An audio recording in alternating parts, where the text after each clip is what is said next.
Freakonomics Radio is sponsored by Ozempic. Innovation happens through rethinking what's possible, and when it comes to GLP-1s, Ozempic pill does just that. Learn more about Ozempic semaglutide tablets, 4 and 9 milligrams, by calling 1-833-OZEMPIC or visit Ozempic.com to view the medication guide and ask your doctor what's possible with FDA-approved Ozempic pill.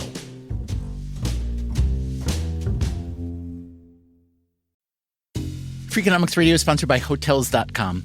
Hotels.com gives you access to hundreds of thousands of hotels worldwide, and when you join for free, you can save up to 20% instantly with member prices. Plus, every stay earns rewards, so when you book one trip, you're already lowering the cost of the next one. Hotels.com is simple, rewarding, and designed to help you get more out of every stay. Sign up for free and book today. Hotels.com. It's all in the name. Freakonomics Radio is sponsored by Amica. You know what they say, if you want to go fast, go alone. If you want to go far, go together. So go with Amica and get coverage from a mutual insurer that's built for their customers, one that looks after what's important to you together. Auto, home, life, and more, coverage that fits your unique needs.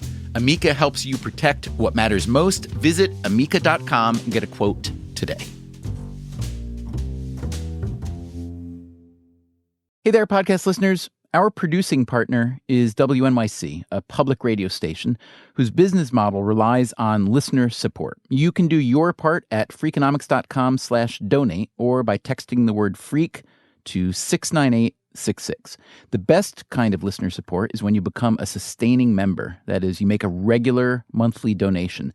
The average member gives $7 a month. It's not too steep, is it? In return, you will get some Freakonomics Radio swag, and we'll keep you in the loop with our newsletter.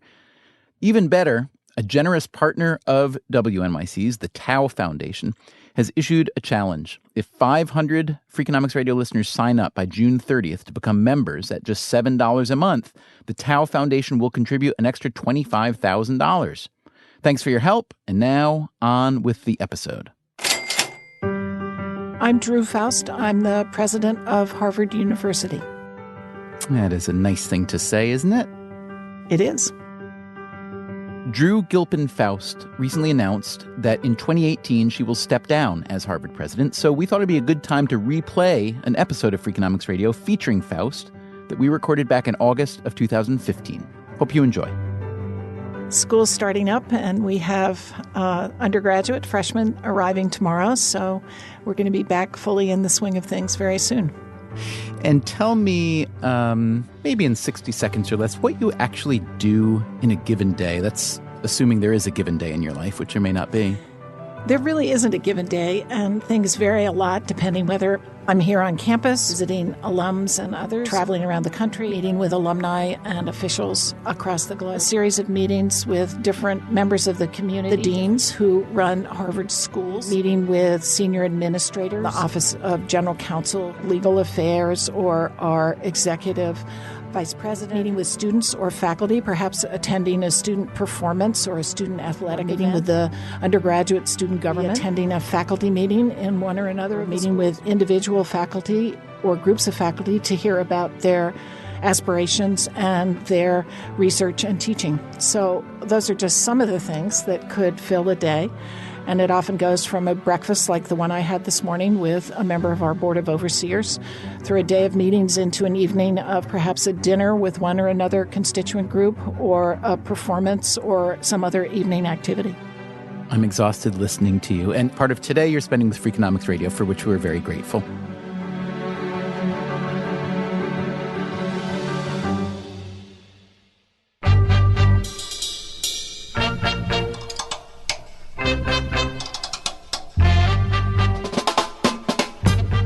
From WNYC, this is Freakonomics Radio, the podcast that explores the hidden side of everything. Here's your host, Stephen Dubner.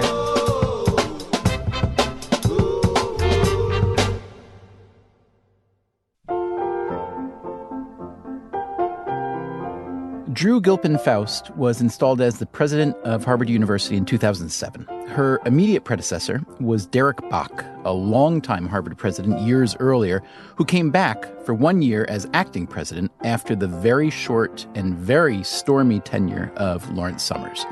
Faust had spent 25 years as a history professor at the University of Pennsylvania and later became dean of the Radcliffe Institute for Advanced Study at Harvard. As an historian, her specialties are the Civil War and slavery. Among her books are This Republic of Suffering, Death, and the American Civil War, and Mothers of Invention, Women of the Slaveholding South in the American Civil War. Your friend Elizabeth Warren, now a U.S. Senator, formerly Harvard law professor, said that you, quote, were raised to be a rich man's wife. Instead, she becomes the president of the most powerful university in the world. So, how'd that happen? You came from an environment in which president of Harvard was not really, let's say, the most expected outcome, yes? It was an unimaginable outcome. I grew up in the 1950s and 1960s in rural Virginia in the Shenandoah Valley, in a conservative community, in a conservative family, a traditional family, in which my mother said to me, "It's a man's world, sweetie, and the sooner you figure that out, the happier you'll be." So the expectation for young women in that environment was that they would grow up and marry and have children, and that they would be subservient in significant ways to the aspirations, ambitions, and agendas of the men whom they married. But it was a time of change. It was a time of change in many dimensions. The first and most obvious one to me as a child was the emerging civil rights movement. The Brown v. Board decision sent Virginia into a tailspin, and our senator, Harry Byrd, who came from my home county, advocated closing the schools rather than integrating them. And this was all a swirl around me, issues of race, very much on my mind even as a young child. And I became something of a rebel. I was good in school and happily got sent north to Concord Academy as a teenager. And I found that being a bright young woman had a place in that school. It was an all-female prep school, yes? It was then.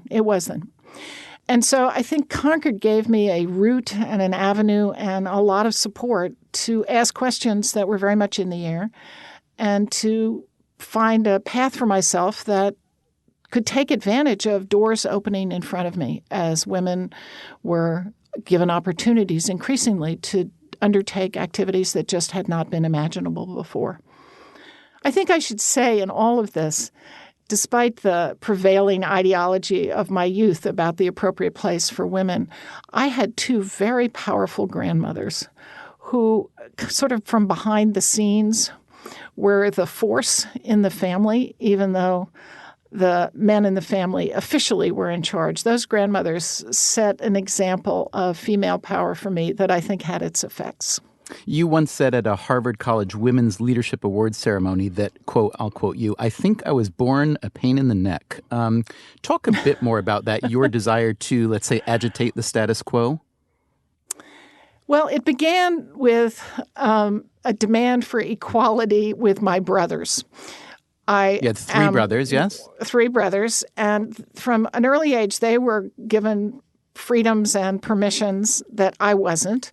And I was required to do things like wear little lacy garments that I found objectionable. And so my first pursuit of equality was for myself in the family. And I'd do things like refused to come to dinner because I was told I had to wear a dress, or I couldn't come in from the barn where I was taking care of my steer and not change before dinner. And so I'd throw fits about that kind of stuff. But I think early on, the disparity between what I was being taught in school and in church about the American dream and about humane justice and Christianity seemed so at odds with the position of supporting segregation that was just taken for granted in the white community that I began chafing against that and wrote a letter to Eisenhower when I was 9 years old, urging him to support integration. You don't happen to have that letter with you handy, do you? I don't have it with me. It is available. I found it in the National Archives in the early 2000s. I was astonished. I have it handy. Could I read it to you? You do? Sure. I'd love to just get your commentary on it. So Interesting. Go ahead. My 9-year-old self. I read that you were a little bit trepidatious about going back and finding it Yes. hoping that it squared with your memory of what it said, yes? Right. Yeah. All right, I'll read your letter that you wrote in February 1957, although it was apparently incorrectly misstated as 1956. Dear Mr. Eisenhower, I am 9 years old and I am white, but I have many feelings about segregation. Why should people feel that way because the color of their skin? If I painted my face black, I wouldn't be let in any public schools, etc. My feelings haven't changed, just the color of my skin. Long ago on Christmas Day, Jesus Christ was born. As you remember, he was born to save the world, not only white people, but black, yellow, red, and brown. Colored people aren't given a chance. They don't have a good education, says many people. Is it their fault if their fathers are so poor they must be taken out at an early age to find jobs? Only about 2% of our prep schools are for colored people. So what if their skin is black? They still have feelings, but most of all are God's people.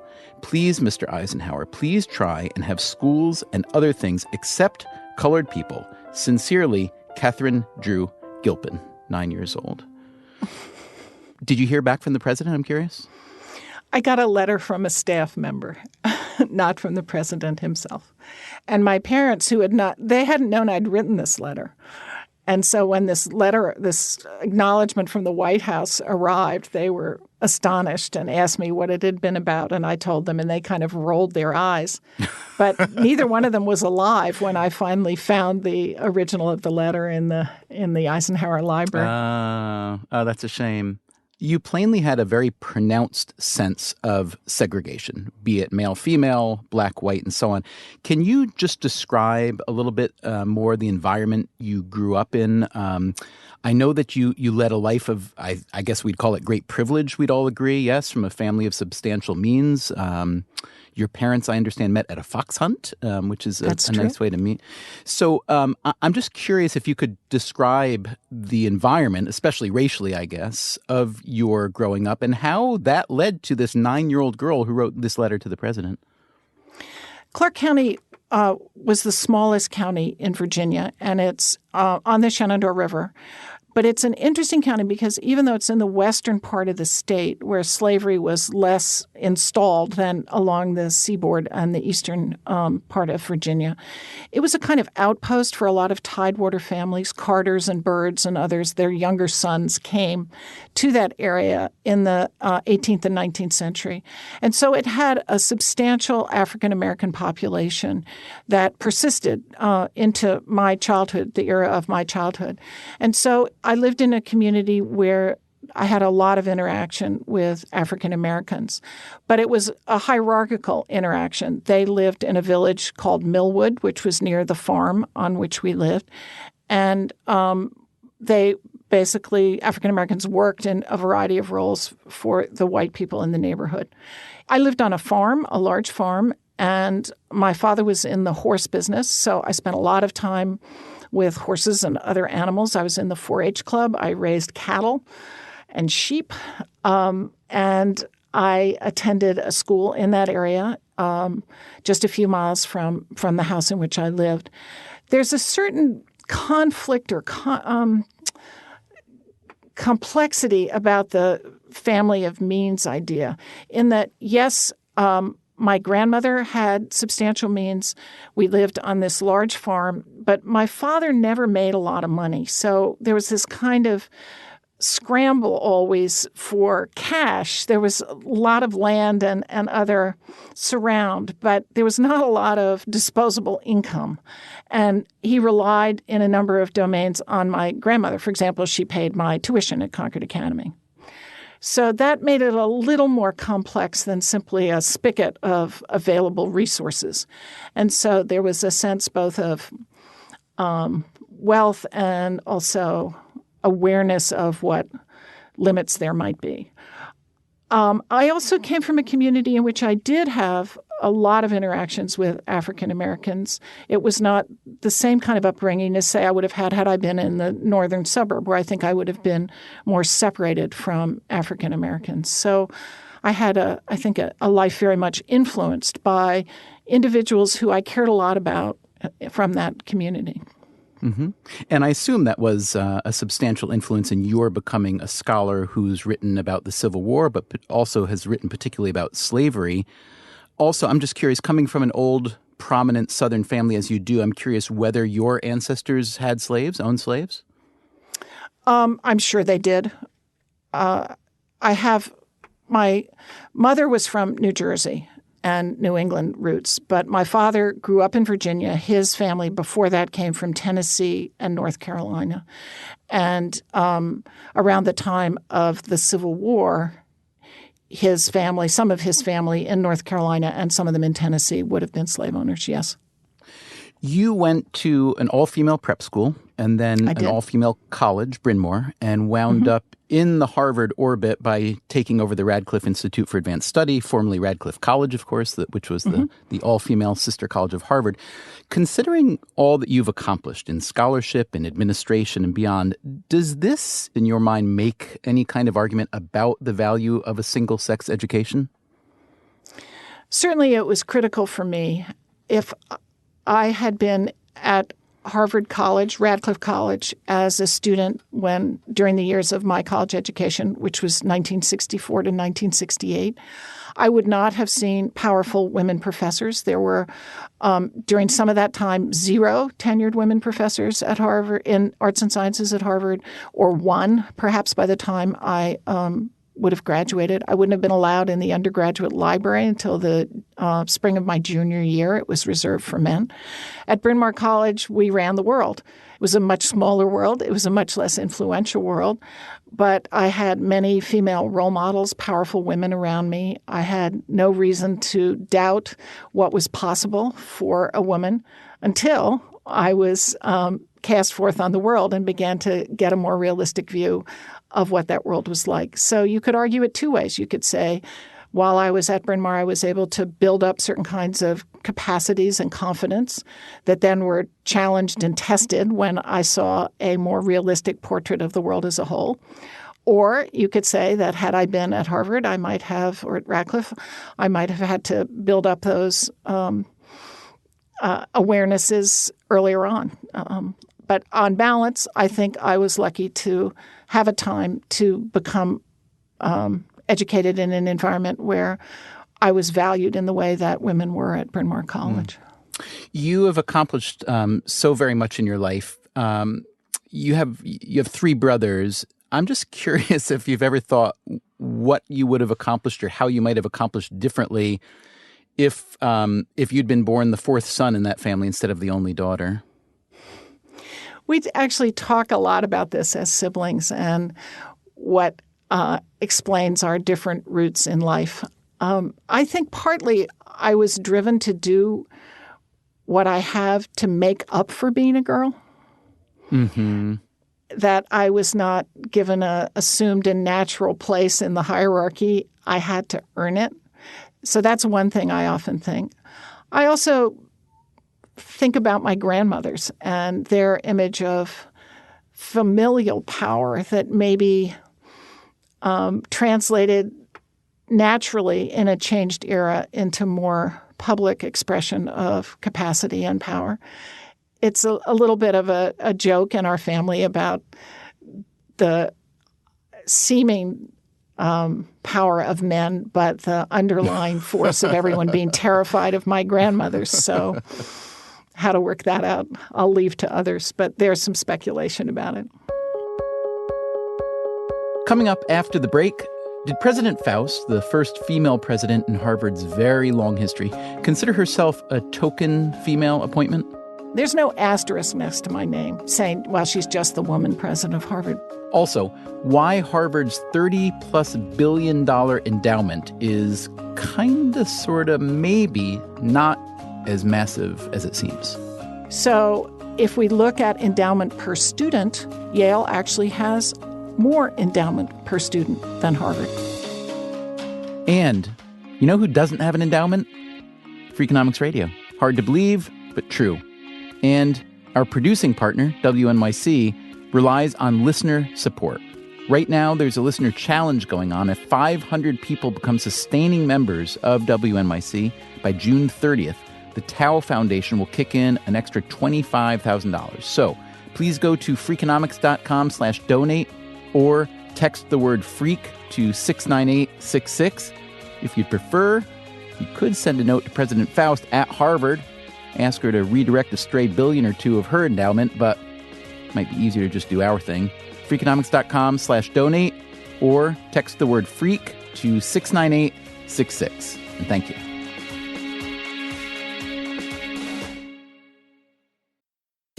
Freakonomics Radio is sponsored by Ozempic.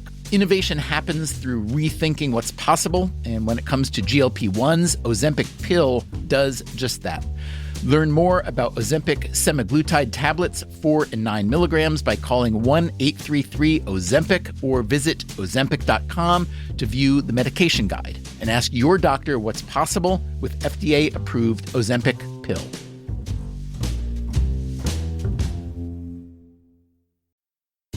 Freakonomics Radio is sponsored by Southern New Hampshire University. The best investments are the ones you make in yourself, and no one knows that better than Southern New Hampshire University.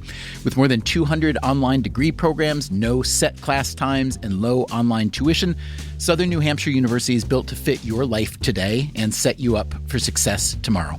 Education is an investment. Why not make it a smart one?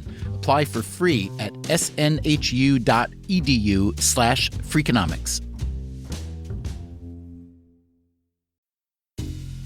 Freakonomics Radio is sponsored by Southern Company. The world and its energy needs are always changing. Southern Company's commitment to meeting this demand stays the same. That's because Southern Company believes energy is more than a utility, it's what powers possibilities. So they are looking ahead and investing $80 billion in infrastructure upgrades and are committed to fueling growth in ways that benefit all customers so that reliable and affordable energy is accessible for generations to come. Go to southerncompany.com to learn more. Southern Company, building the future of energy.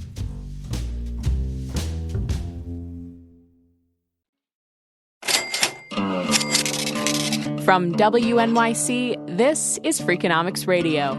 Here's your host, Stephen Dubner. We're talking with Harvard President Drew Gilpin Faust, the former pain-in-the-neck kid from rural Virginia who, before getting into university administration, was a well-regarded scholar of the Civil War South. I assume, and maybe it's a wrong assumption, you no longer have the time at all to research and write, which is what you've been doing for many, many years, correct? Well, I don't have time to do new archival research, which is extraordinarily time-consuming because it's something of a treasure hunt, and you have to be willing to waste a lot of time, in a sense, looking for things in order to find the ones that really matter. But I have been able at least to have some opportunity to write and think about history based on work that I've done in the past. I had a book that came out just after I became president on death in the Civil War, and it came out just as we were beginning to observe the 150th anniversary of the Civil War. So I've spoken about the book and traveled around to battlefields, and it got made into a PBS film. And so I followed the film around and spoke about that and have written some about issues having to do with the Civil War at this time of its anniversary. So I've still got a hand in there. Let me ask you one question about that book, Republic of Suffering. You write about how the Civil War changed the way Americans thought about death, in part because of the sheer scale of death, along with many other elements. You write that more than 600,000 soldiers alone died, which at this point would be the equivalent of 6 million people in today's population. I'm just curious, how did you think this huge wave of death and the way that that death happened, not in the family home, not surrounded by friends, not with the religious attachments that were traditionally a part of death, how do you think that huge wave of death influenced our national character, if you can say? I think it did so in a couple of ways. One is that the brutality of Civil War death coming to so many young people whose deaths seemed unnatural in the usual process of life and aging made the Victorian romanticization of death almost impossible.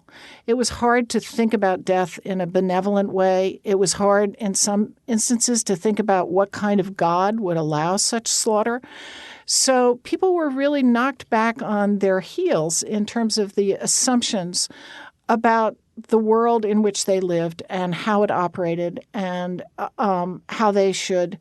what their expectations should be. So that was part of it. Another part of it was that these deaths were undertaken on behalf of the country. And so what was the relationship of the government to these losses, and what kind of responsibility did the government have in face of military deaths? And what grew out of that was a real change in federal policy that now seems so second nature to us, that the government would have responsibility for burying the dead, for finding the dead, for identifying the missing. And the National Cemetery System was established at that time, as well as the Pension Bureau and other kinds of instruments of responsibility to soldiers who had fought and to those who had died. And that, of course, is a taken for granted aspect of our 21st century lives.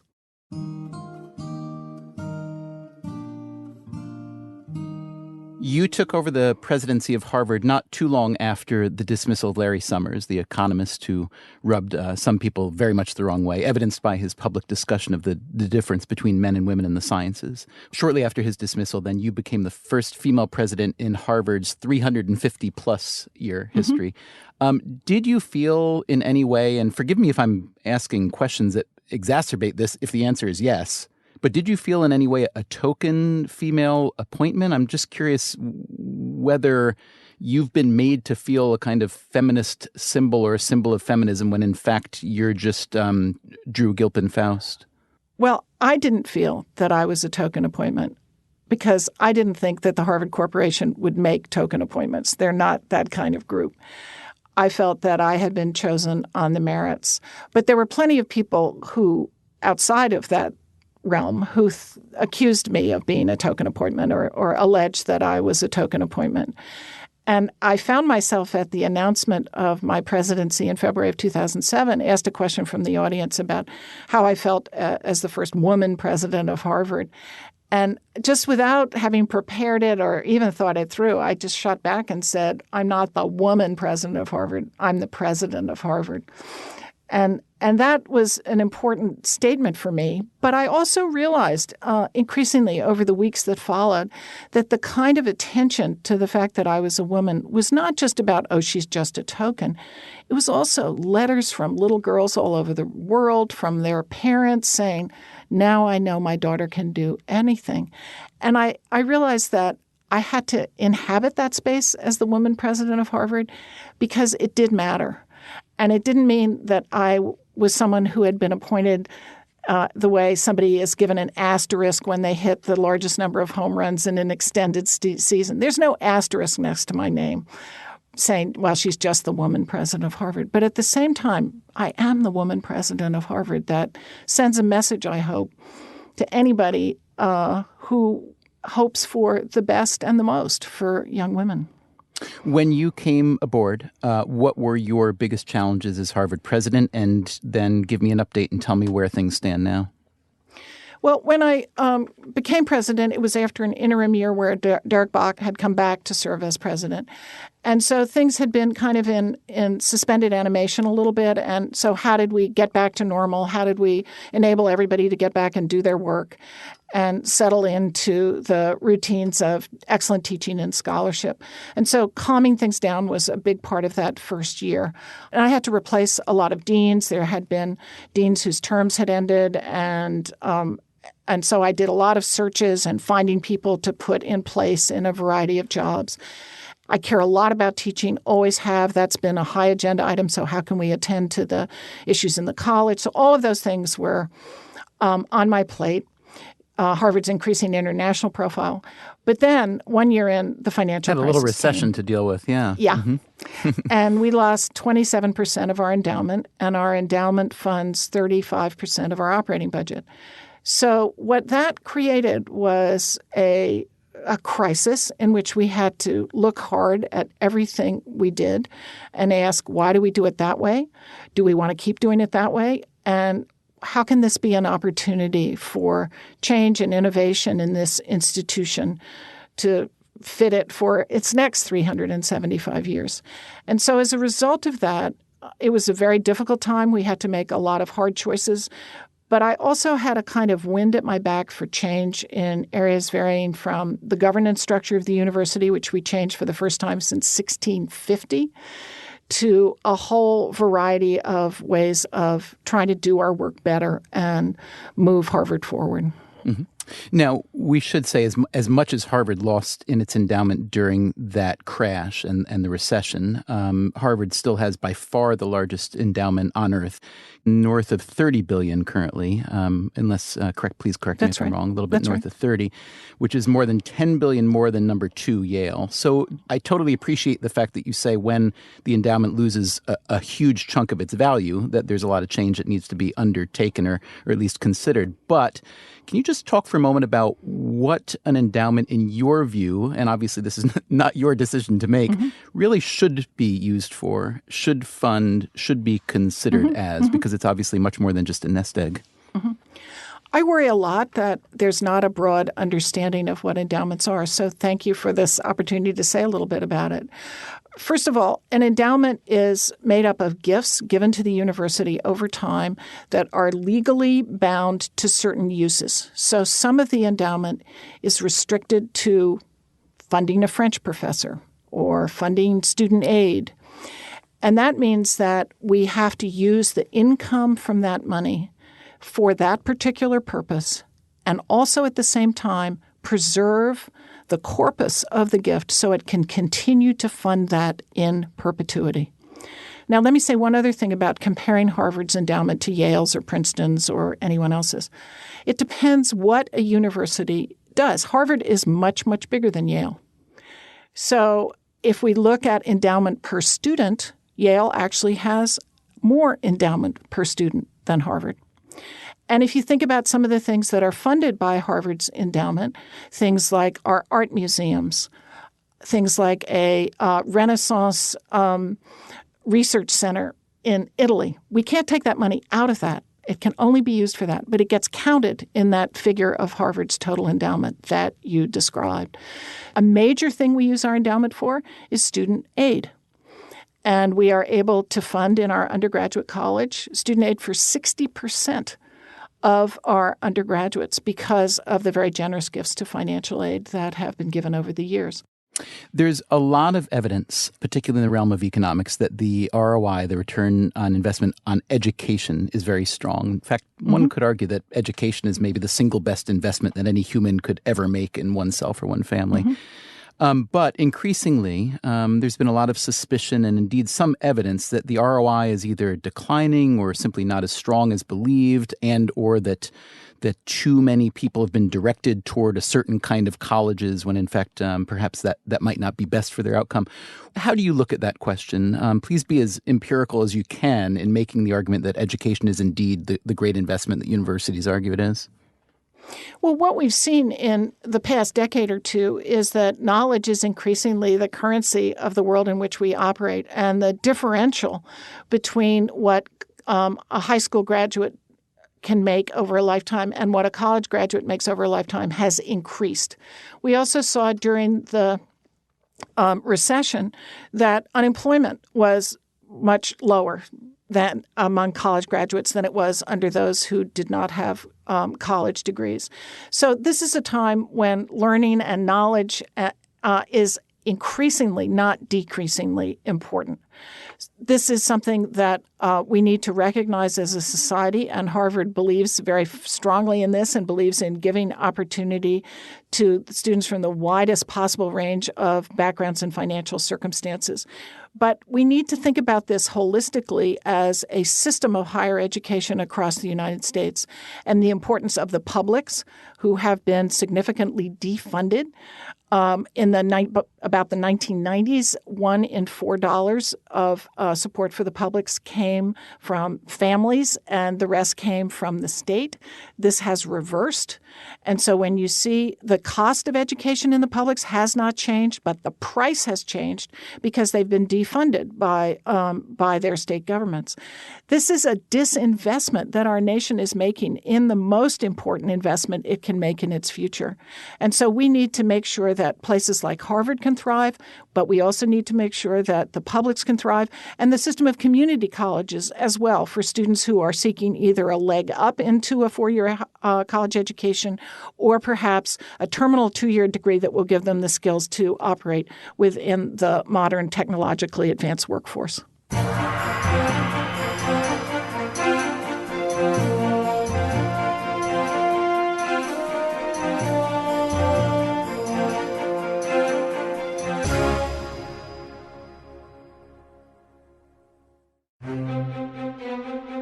It was time now to move on to a few of our frequently asked questions, the same questions we've asked of people like Aziz Ansari. I read the internet so much, I feel like I'm on page 1,000,000 of the worst book ever.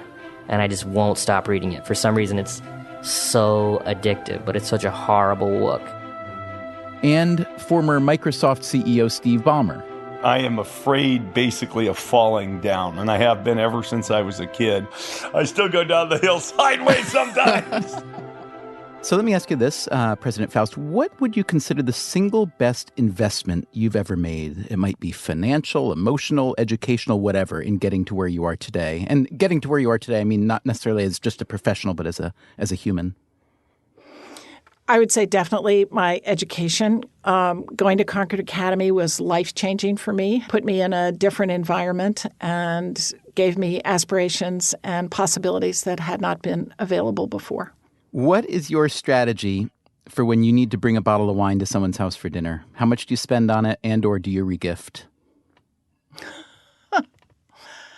I don't think it through that coherently.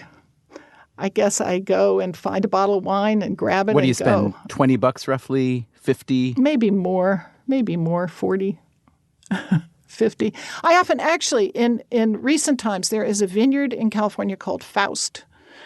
And I have a good time giving people bottles of Faust. So you can look up what a bottle of Faust costs these days, and that'll answer your question. I did look it up. A bottle of 2012 Faust Napa Valley Cabernet Sauvignon goes for around $45.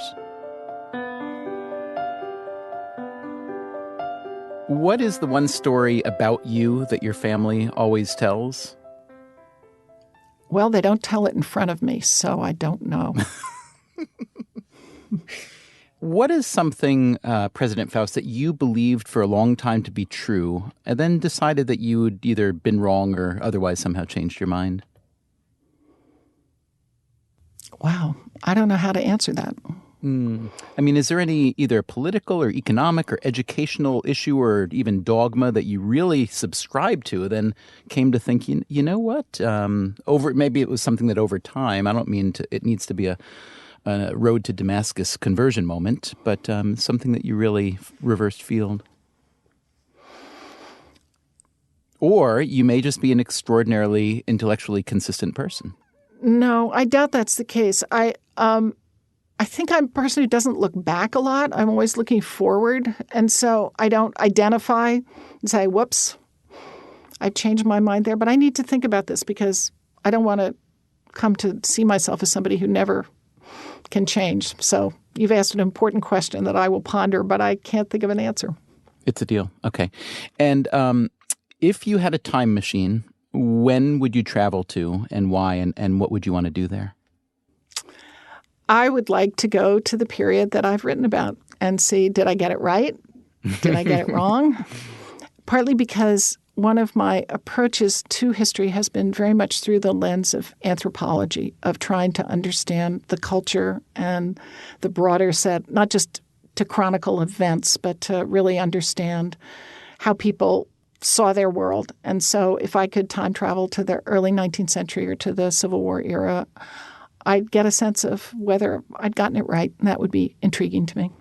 And I know you've written that history is inherently tricky in that we rely so often now and then on individual stories, and yet individual stories can be nothing more than anecdotes that might be anomalous. So the job of a historian is to square those stories with the aggregate. I'm curious how you would apply that to the modern world these days. You're one person, I'm one person, everybody listening here is one person with our own sets of opinions and perhaps biases and so on. And yet we need to kind of think through our own prism, but toward the greater population. Do you think that problem that you identified as an historian is a big problem in kind of public civic life today, and why there's so much That's such unhealthy an intriguing discourse? question. That's such an intriguing question, which suggests its own answer, I believe. Part of why I love history is it takes us outside ourselves and at its best enables us to look through other people's eyes. And that enables us to understand what's contingent about our choices and our existence. And we need to do that in our own time as well. We need to bridge beyond ourselves and take advantage of stories to serve as a road to other people, as a pathway to being able to look at the world through their eyes and understand where they're coming from, why they might differ with us on matters of policy or practice, and have the stories empower us to be more than simply locked within our own selves. So that seems to me an important part of what stories can do for us now. Thank you very much for your time. I so enjoyed speaking with you, and congratulations on all you've done. Okay, be well. Thank you so much.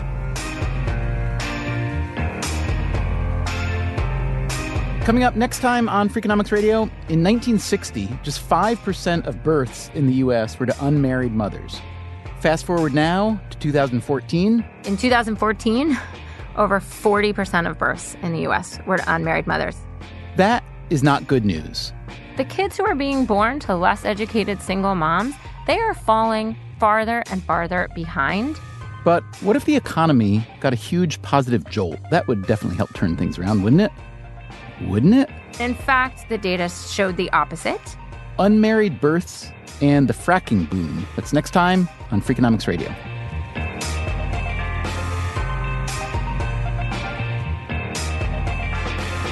Freakonomics Radio is produced by WNYC Studios and Dubner Productions. This episode was produced by Irva Gunja with help from Matt Fidler and Cameron Drews. Our staff also includes Shelley Lewis, Christopher Worth, Merritt Jacob, Greg Rozalski, Stephanie Tam, Eliza Lambert, Allison Hockenberry, Emma Morgenstern, Harry Huggins, and Brian Gutierrez. You can subscribe to Freakonomics Radio on Apple Podcasts, Stitcher, or wherever you get your podcasts. You should also check out our archive at Freakonomics.com. You can stream or download from there every episode we've ever made. You can read the transcripts. You can also find links to the underlying research. We can also be found on Twitter, Facebook, etc., or via email at radio@Freakonomics.com. Thanks for listening.